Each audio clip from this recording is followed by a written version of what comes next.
And now, live from the center of the universe, Jerusalem, it's Rabbi Tovia Singer and Jeremy Gimpel on Israel National Radio. Singer and Gimpel right here on Israel National Radio, Israel National TV, coming to you live right here. And we're going to take your questions. The number to dial anywhere around the world, again, 1-800-270-4288. Jeremy? It's good to be here. Yeah, it's great to be back. Yeah, it's always good to be back. I handled the intro today. I thought you did amazing. I thought that's what I was thinking. I was thinking that I handled well. We have a caller 9,000 miles west of where we are right now. Good luck, buddy. We got Fred from California. Welcome to the show, Fred. What's on your mind? Oh, Tovia and Jeremy, I love you guys. I love you. Listen, two quick questions, but I just want you to know how much I appreciate. Just you don't realize how much you've helped me, but I'll just try to be quick. The first question in regard to Zechariah 23, I was reading in some Hebraic literature. There's no such thing as Zechariah 23. Do that again. Zechariah. Zechariah is the right book. Zechariah doesn't have 23 chapters. Oh, I'm you mean sorry. Zechariah 8:23? Chapter 8. Sorry, I'm a little nervous.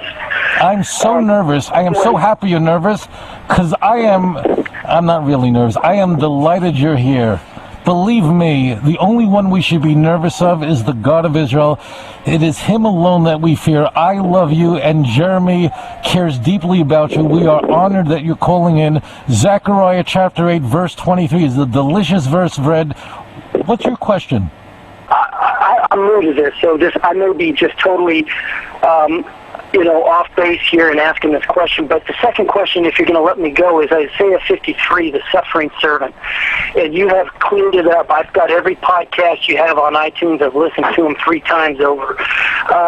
So I understand the sins of the Gentiles cause the suffering that the servant takes. Now, do you think, and I'm only telling you because I am 9,000 miles away and I'm extremely frustrated as to my desire to become part of the Jewish nation.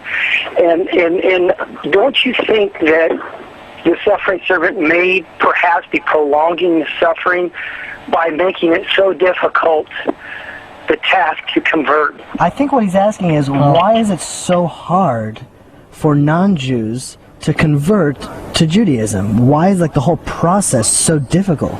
Well, I mean, the simple answer, and there was another question before that on Zechariah, and Fred, thank you so much for joining us here on Israel National Radio. The reason it's so difficult is because if a rabbi truly understands his mandate, he does not want to take a person who's faithful and who's righteous and turn them into a sinner, and I need to explain that. If a non-Jew drives a car on the Sabbath, kindles a fire, cooks a meal, eats pork, there's no sin.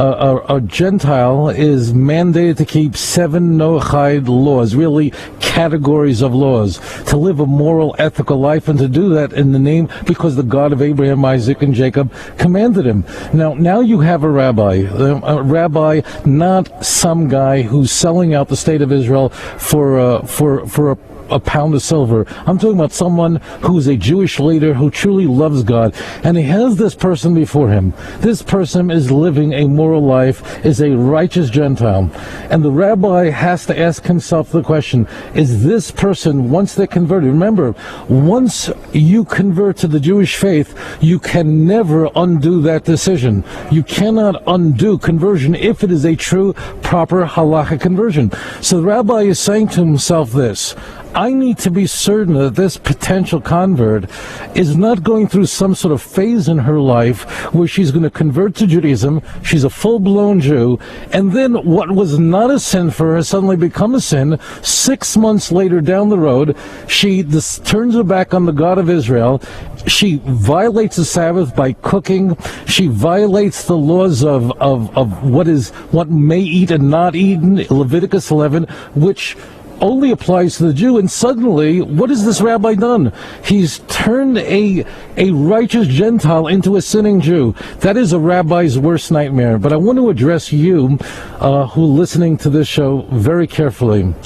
If you are a person who was raised to believe that you're not Jewish, but you believe in the depth of your heart that you are a Jew, that you're called upon to be a member of the children of Israel, you must do this. Without pause, you must remain faithful to this goal, and no matter whatever stumbling blocks are placed before you, you must continue. You know, when Moses sought that the sea would be split, it was one man Nachshon who went in until the water came to his nostrils. You know, our sages tell us, ask the question, a very strange thing, ask the question, why do converts suffer? And it's a very strange thing, because they delayed in their conversion. So I want to say this to you. You know, you think about someone like Daniel, the tests that he endured. He was willing to be thrown into a den of ravenous lions for the God of Israel. You think of Abraham. He was willing to sacrifice his son for the God of Abraham, Isaac, and Jacob. You think of what Gideon had endured, and King David, the betrayal in his life, yet they remained faithful. I'm calling upon you right now, listen carefully. If you feel a deep inner calling that you are to be a part of the Jewish people, you must with all your might continue in this path. If a rabbi seeks to slow you down, and he is a man of God, he's a man who follows the Torah, understand that he is doing his job, but your job is to remain persistent, to follow the God of Israel, keep your eyes locked on heaven, and continue in your path, and do not allow yourself to be slowed down. Beautiful. Yeah. I'm gonna give another angle, why the rabbis, maybe what they're thinking. I just learned this Gemara just a few days ago, and Daf Gimel Amud Bet of Masechet Avodah Zarah, Tractate Avodah Zarah, our sages speak about the end of days.